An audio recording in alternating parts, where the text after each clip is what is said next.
नमस्कार, media plus news के आज के इस अंक में आप सबका स्वागत है। मैं हूं नबी शर्मा। ये नजर डालते हैं अब तक दिन भर में क्या रहा खास। खबरों की शुरुआत करेंगे। आपको बता दें कि बीती शाम उधमपुर के एमएच चौक पर एक सड़क हादसा पेश आया, जिसमें एक 18 वर्षीय युवती घायल होगी, जिसे उपचार के लिए उधमपुर जिला अस्पताल लाया गया।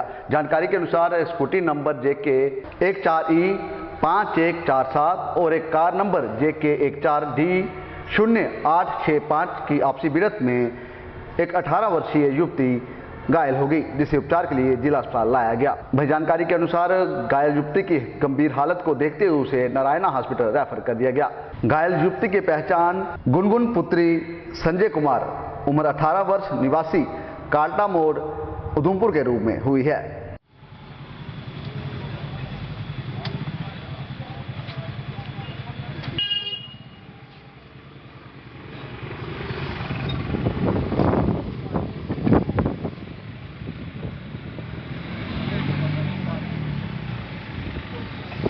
जी क्या करना है?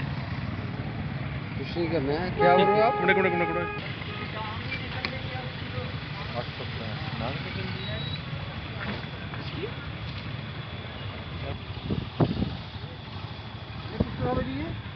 पता नहीं यार, ये पता हुई यार, ऊपर पूरी ना होता CCTV भी लगे होंगे यार कहीं ना कहीं। गाड़ी की चाबी है।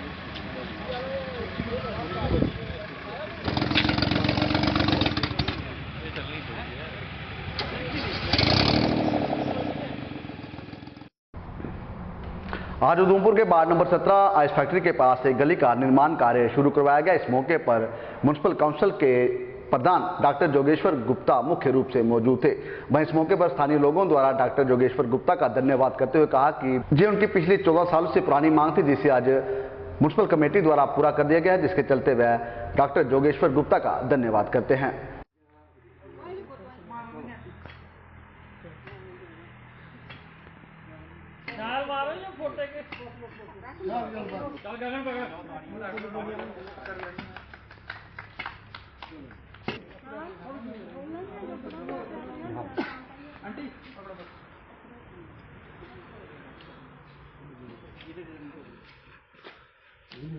कलम मकाई लाओ शुरू कर दिया 4-5 दिन शुरू करो लगाओ कितने 10 से 15 लगा उसी में चक्कर लाओ ना कौन लगा।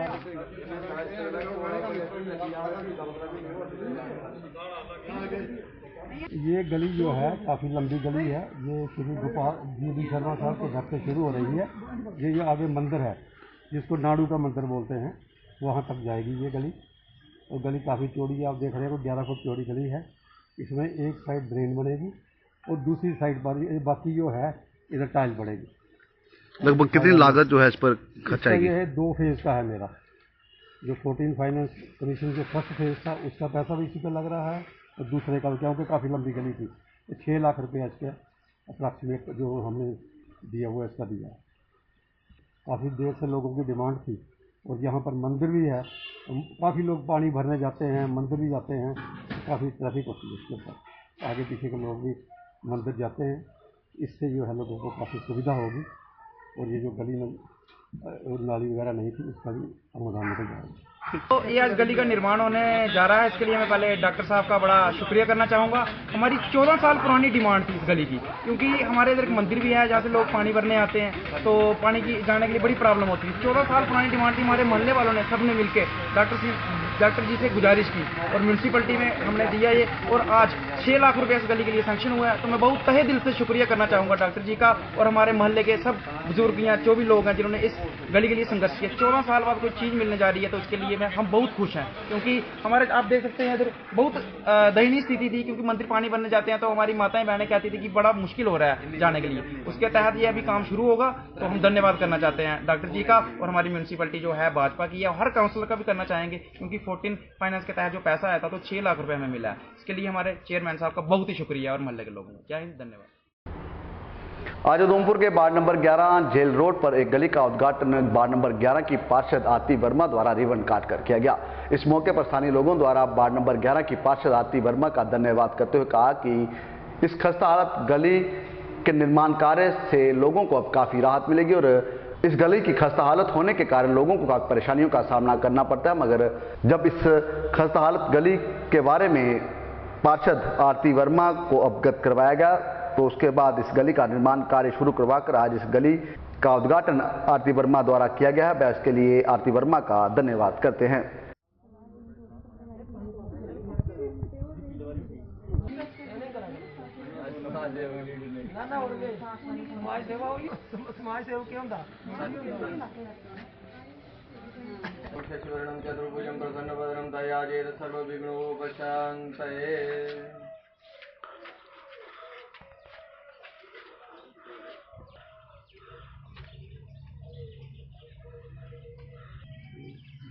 मेरा नाम जीवन दत्त, मैं मंदिर च पुजारी हाँ। तो महल्ले इत्थें इस गली का जेड़ा मसला जेड़ा साढ़ा बड़ा पुराना हा। इस रस्ते चलदे असी बड़ी प्रॉब्लम होंदी, तो मैडम होरें कोल अस गए तो इन्हें इस सैक्शन कराई। तो अज मैडम की बदौलत ये गली बनी चुकी तैयार हुई है और लोगों की बड़ी सहूलत मिली है। ये संबल झक्खड़ सूई कथ्याला महल्ला पूरा ये सारा इस एरिया का जेड़ा पब्लिक जी सारी इस गलिए में जाती है और इत्थें दिनें चलना भी बड़ा मुश्किल हो जाता। तो अज अस मैडम का बड़ा बड़ा थैंक्स करने और मौजूदा गौरमेंट का भी थैंक्स करने कि उन्हें ये काम किया। धन्यवाद।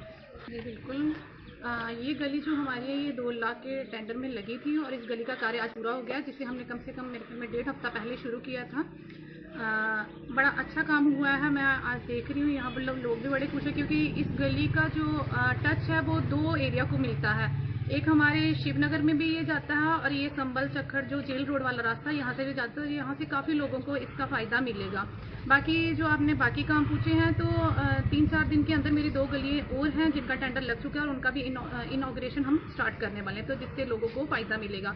और बाकी धीरे धीरे सभी काम शुरू हो रहे हैं। तो मैं लोगों को यही कहती हूँ कि हमारे धीरे धीरे होकर हमारे उधमपुर की जो डेवलपमेंट है वो काम शुरू हो चुकी है, तो वो हो ही जाएंगे। Thank you.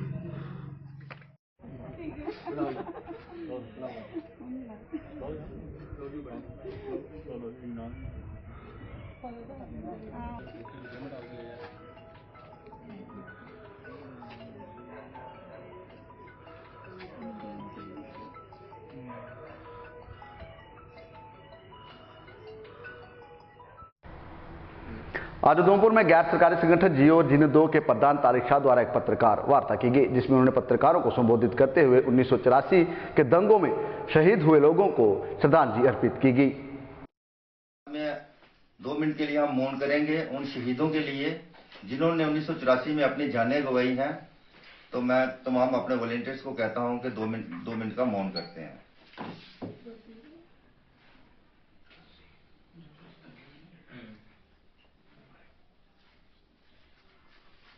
अब जियो और जीने दो, जियो और जीने दो, जियो और जीने दो। आज एनजीओ जियो और जीने दो की तरफ से एक प्रेस कॉन्फ्रेंस की जा रही है। पहले तो 1984 के जो विक्टिम थे आज उनको श्रद्धांजलि दी गई और इसके साथ साथ एनजीओ जो है वो कई विषय पे काम करती है। आपके माध्यम से सर्द इलाकों में कपड़े बांटे जाते हैं। एक ओल्ड क्लास बैंक की तरफ से तमाम उधमपुर के लोग हमें प्रोवाइड करते हैं, तब जाके हम ग्रामीण इलाकों में देते हैं। इसके साथ साथ आने वाले दिनों में 2 बच्चियों की शादी है। एक बच्ची की शादी यहीं से अपने ही कार्यालय से करवाई जाएगी। तो आपके माध्यम से हम हाथ जोड़ के तमाम लोगों से अपील करते हैं कि जितना हो सकता है, क्योंकि सोसाइटी ही इन चीजों को चलाती है। आप मानिए 128 बच्चियों की शादियां उधमपुर के लोगों के योगदान से हुई हैं, तो फिर से 2 बच्चियों की शादियां जो है वो संस्था करवाने जा रही है। कोई भी शख्स चाहे तो वो डोनेट कर सकता है। इसके साथ साथ जो कपड़े हैं पुराने वो डोनेट कर सकता है। कोविड के चलते बड़े ज्यादा काम जो थे हमारे वो स्थगित रहे, लेकिन एनजीओ ने पिछले दिन मीटिंग करके ये फैसला किया है कि अब एक्टिव तरीके से लोगों के जो काम थे वो किए जाएंगे, अवेयरनेस को लेके, हर चीज को लेके। तो मैं तमाम लोगों से आपके मीडिया के माध्यम से ये अपील करना चाहता हूं, जितना हो सकता है बढ़ चढ़ के आगे आइए, ताकि हमारे शहर का जो बच्चियां हैं, ऑर्फन बच्चियां हैं, गरीब बच्चियां हैं, वो हमारी अपनी बच्चियां हैं, उनकी शादियां हो, उनकी एजुकेशन का प्रबंध हो, यही संस्था की मंशा है। तो आपके माध्यम, पहले तो मैं मीडिया का बेहद शुक्रगुजार हूं, जिनकी वजह से 2007 से आज तक हमारी संस्था ने जितना काम किया है उसमें आपका बहुत बड़ा रोल है। आप लोग यहां से कवर करते हो, तब जाके संस्था के हाथ आगे बढ़ते हैं और कई लोगों को उसका बेनिफिट मिलता है। तो मैं फिर से आपके माध्यम से यही अपील करना चाहता हूं, बढ़ चढ़ के आगे आइए। आपका जो छोटे छोटे कदम हैं वो कईयों को जिंदगी दे सकते हैं, एजुकेशन दे सकते हैं और कई किस्म की उनको प्रवास दे सकते हैं। तो मैं यही कहना चाहता था आपके माध्यम से। और आज जो स्याह दिन है 1984 का, उसको भी याद किया गया और एक प्रेयर की गई कि विश्व भर में इस तरह की त्रस्ती, मानवता का कत्ल कहीं ना हो, किसी कम्युनिटी का कत्ल कहीं ना हो। तो तमाम लोग जो है आपसी भाईचारा, प्यार, मोहब्बत बना के रखें, ताकि इस किस्म की घटना जो 1984 में हुई और कई ऐसी घटना हो। उधमपुर में district youth service and sports विभाग द्वारा आज लड़कियों को ट्रैकिंग के लिए पत्नीटॉप के लिए रवाना किया गया। इस मौके पर district youth service and sports के जिला अधिकारी स्वर्ण सिंह मुख्य रूप से मौजूद थे।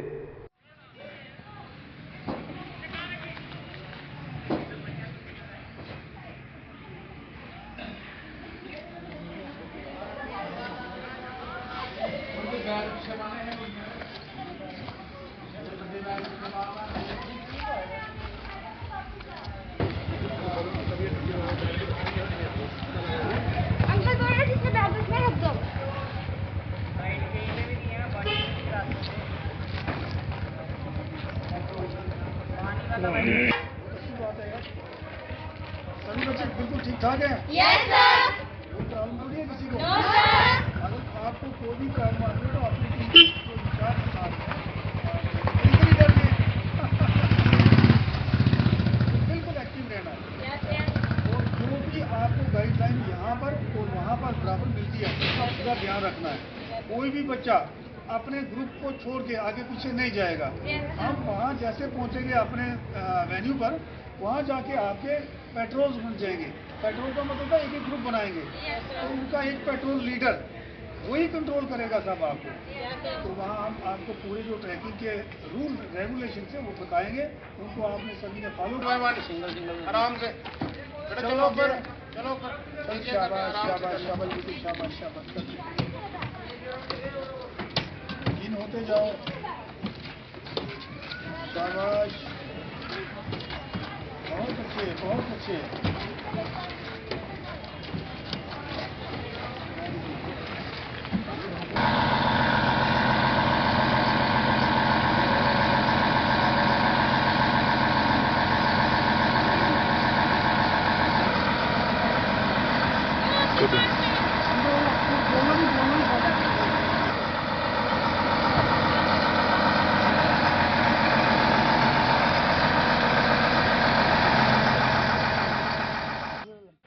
धन्यवाद साहब।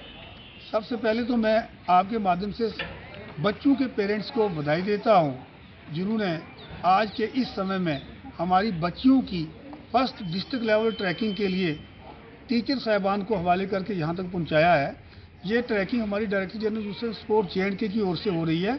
इसका ये हमारा सेकंड फेज़ है। पहले हमारा बॉयज़ का कंप्लीट हुआ, तो आज हमारी 65 बच्चियाँ जो हैं वो पत्नीटॉप के लिए रवाना हो रही हैं, जिन बच्चों को हमने पूरी गाइडलाइन यहाँ पर कन्वे कर दी और इस बार हमारा अच्छा कंटिंजेंट वहाँ पर पहुँच रहा है। सभी ट्रैकिंग के रूल एंड रेगुलेशंस इनको समझा दिए गए हैं और वहाँ पर हम उनको पूरे रूल समझाएंगे। 3 दिन बराबर हम बच्चों को वहाँ पर रखेंगे और जितने भी हमारे पत्नीटॉप के हिल रिजॉर्ट के स्टेशन हैं या रिजॉर्ट्स हैं, उन सभी का हम उनको पद यात्रा के आधार पर ही पूरा काम कंप्लीट करवाएंगे। तो मुझे पूरी उम्मीद है कि हमारे बच्चे इस बार इसका पूरा आनंद भी उठाएंगे और पूरा फ़ायदा उठाएंगे और एक अच्छे शहरी बनने का प्रयत्न करेंगे। धन्यवाद।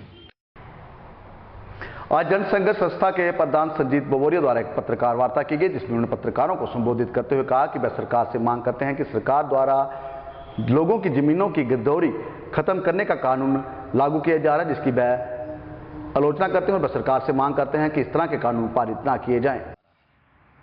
उसी को लेकर मैंने आज आपके माध्यम से बात करना ठीक समझा कि आप देखिए, चाहे सरकारी ज़मीन क्यों ना हो, चाहे सरकारी ज़मीन क्यों ना हो, अगर सरकार 30 साल तक 30 ईयर का पीरियड है, वहाँ तक अगर चुप बैठती है, उनको हटाने के लिए आज तक सरकार ने कोई स्टेप्स नहीं उठाए हैं और उनको पता भी है कि सरकारी ज़मीन पर लोगों ने कब्जा करके रखा है, तो 30 साल जब पूरे हो जाते हैं तो by way of adverse possession, मैं गवर्नमेंट को ये बताना चाहता हूँ, by way of adverse possession और जो लिमिटेशन एक्ट का आर्टिकल 112 है, उसके तहत अगर किसी भी शख्स का गवर्नमेंट की लैंड पर, चाहे वो काश्त कर रहा है, चाहे उसने मकान बनाया हुआ है, चाहे उसने कोई भी स्ट्रक्चर बनाया हुआ है,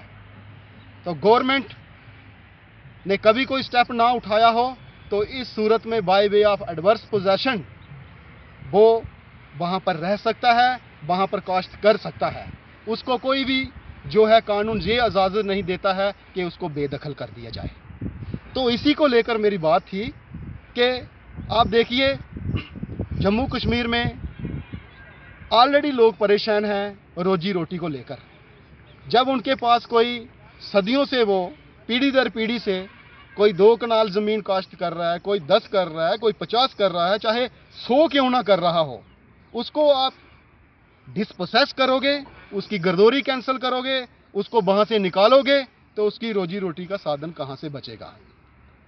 तो मकान देखिए, मकान भी उनके गिराओगे तो क्या उनको सड़क पर उन्होंने क्या, गवर्नमेंट जो है लोगों को भीख मंगवाना चाहती है?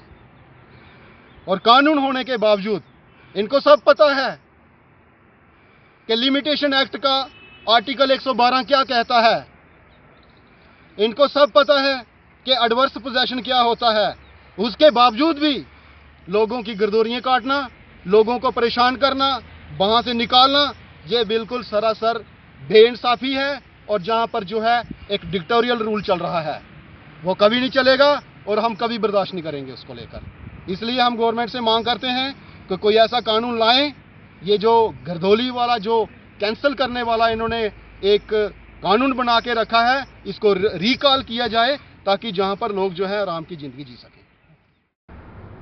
उधमपुर में आयुष्मान भारत के तहत बनाए जाने वाले गोल्डन कार्ड के पंजीकरण को लेकर स्थानीय लोगों को काफ़ी परेशानियां उठानी पड़ रही हैं। भाई आपको बताते चलें कि आज उधमपुर के वार्ड नंबर 7 शक्ति नगर में जब स्थानीय लोग गोल्डन कार्ड के पंजीकरण के लिए सीसी सेंटर पहुंचे, तो वहां लिस्ट में उनका नाम न आने के कारण लोगों में काफ़ी रोष देखने को मिला। स्थानीय लोगों का कहना था कि जब वह गोल्डन कार्ड के पंजीकरण के लिए सेंटर पहुंचते हैं तो लिस्ट में उनका नाम नहीं होता, और वह सरकार से मांग करते हैं कि कोई और तरीका अपनाया जाए ताकि लोगों को आ रही परेशानियों से निजात मिल सके।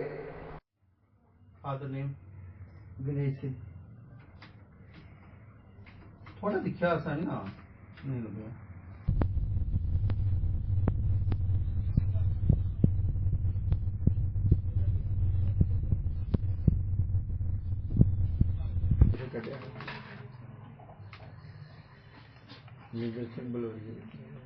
एक्चुअली हमें बहुत सारी प्रॉब्लम्स जो हैं वो फेस करनी पड़ रही हैं, और इस टाइम हम यहाँ पे सेंटर में आए हुए हैं जब अपनी रजिस्ट्रेशन करवाने के लिए। और यहाँ पे जो है हम अपना आधार कार्ड देना के लिए तैयार हैं, हम अपना वोटर आईडी देने के लिए तैयार हैं, लेकिन जो यहाँ पे सेंटर है, यहाँ पे हमारे नाम ही नहीं है। जब 2011 में सेंसस की गई थी तो हमने अपने नाम, अपने पूरा जो एड्रेस है, सब कुछ दिया गया था, बट यहाँ पे ऐसा कुछ भी अवेलेबल नहीं है। हमारे पास कोई फैसिलिटी नहीं है। हमें जो हमारे लेफ्टिनेंट गवर्नर है, उन्होंने हमें जरूर ये राइट दिया है, हमारी गवर्नमेंट ने हमें राइट दिया है, जो कि मुझे ऐसा लगता है कि सबको इसका बेनिफिट मिलना चाहिए। लेकिन ये जो बेनिफिट है ये लोग नहीं ले पा रहे हैं, क्योंकि इसमें बहुत सारी दिक्कतें और बहुत सारी प्रॉब्लम्स आ रही हैं। तो मैं गवर्नमेंट से यही बोलना चाहूंगी कि प्लीज आप जल्दी से जल्दी हमें कोई रेमेडी दीजिए, ताकि सब इसका जो बेनिफिट है वो ले सके और इसका लुत्फ उठा सके, गरीब लोग भी और सारे जो लोग हैं सारे। बिकॉज यहाँ पे हम रजिस्ट्रेशन नहीं करवा पा रहे हैं, हमारे नाम ही नहीं है, तो हम रजिस्ट्रेशन कैसे करवाएंगे, और जब रजिस्ट्रेशन नहीं होगी तो हम बेनिफिट कैसे लेंगे। तो हमें रेमेडी चाहिए। मेरा नाम नीरज पाल है। ये जो आप गोल्डन कार्ड बना रहे हैं उसके सिलसिले में हम यहाँ सेंटर में आए थे। जो यहाँ पे सेंटर इंचार्ज है, उन्होंने जब देखा तो हमारा नाम नहीं है, हमारे पूरे मोहल्ले में मैक्सिमम 70-75% लोगों के नाम नहीं है। तो जब हमने इनसे बात करी कि हमारा नाम कैसे अपडेट होगा, इनके पास कोई प्रोसेस नहीं है, ना इनको मालूम है, ना ये अपडेट है, ना ये गाइड कर रहे हैं, ना इनको मालूम है कि हमारे कार्ड, हमारे जो नाम है किस तरह, जो लोग छूट गए हैं उनके नाम किस तरीके से इसके ऊपर दर्ज होंगे। इनके पास कोई ऑप्शन नहीं है इसका।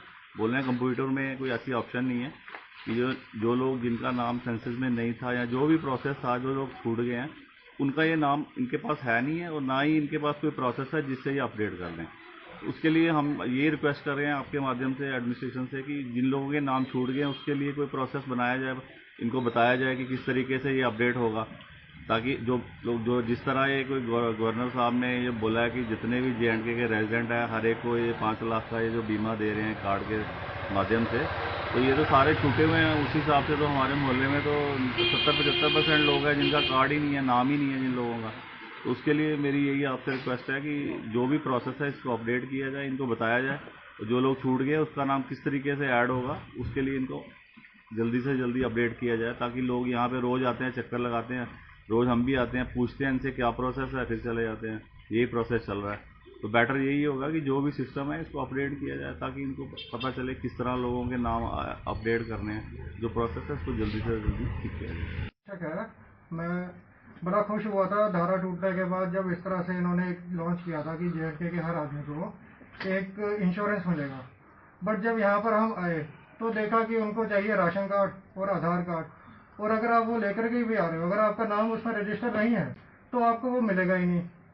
तो इस चीज़ से हमें बड़ी दिक्कत आ रही है। पहले तो इन्होंने इंटरनेट बंद करवा करके डोमिसाइल के लिए तहसीलदार के ऑफिस में लाइनें लगवा दी।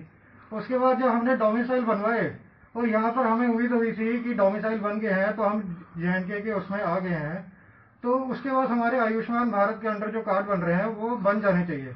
बट उसमें भी इन्होंने कोई ऑप्शन नहीं रखा हुआ है, सिर्फ 2-3 ऑप्शन रखे हुए हैं, जिसके अंडर हम अगर लाई नहीं कर रहे तो उसके लिए कोई सोर्स ही नहीं है कि हम अपना नाम ऐसे उसमें किस तरह से रजिस्टर करवाएं। अब मेरी मदर एक पेशेंट है, तो मेरे को बड़ी उम्मीद जागी थी कि इस तरह से जब आयुष्मान भारत आएगा तो एक अच्छा सा उनका ट्रीटमेंट करा पाऊंगा। और मैं बताना चाहूँगा उनको कैंसर की बीमारी है और उसमें कितना खर्चा आता है वो सबको मालूम है। बट अब मैं यहाँ पर नाम रजिस्टर नहीं करवा पा रहा, तो आगे किस तरह से कोई ऑप्शन हो वो मैं गवर्नमेंट को चाहता हूँ कि बताए। आपकी घोषणा की गई थी कि कुछ दिन पहले कि आप अपने सेंटर में रजिस्ट्रेशन स्टार्ट कर दीजिए, तो हमारे जो मैनेजर साहब हैं, DM साहब वगैरह, उन्होंने रजिस्ट्रेशन के लिए हमें प्रोसेस बता दिया। इस ऑप्शन में तो अभी पहले HHID होती थी आयुष्मान भारत के लिए, उनको ना PM लेटर आया था लोगों को। अभी क्या है कि वो एक बाय सर्च करके नेम हम कर रहे हैं लोगों के, जिनके नाम हमें मिल रहे हैं हम उनका प्रोसेस कर रहे हैं। उसके लिए राशन कार्ड और लोगों को फिजिकली यहाँ पे आना पड़ रहा है उनकी, क्योंकि KYC करनी पड़ती है बायोमेट्रिक को। तो जो अभी जिनके नाम नहीं है तो उनका कोई ऑप्शन नहीं आया कि जिससे उनका हम नाम रजिस्ट्रेशन कर पाए, क्योंकि जो हमें नाम मिल रहे हैं हम उनके रजिस्ट्रेशन प्रोसेस जारी रखे हैं। उधमपुर के जिला अस्पताल में हंस पार्क में आज मानव उत्थान सेवा समिति द्वारा एक सफाई अभियान चलाया गया। इस मौके पर समिति के सदस्यों द्वारा पार्क की साफ सफाई की गई।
सूर्यचंद थापा, प्रांतपाल मानव सेवा दल और स्टेट सेक्रेटरी मानव उत्थान सेवा समिति।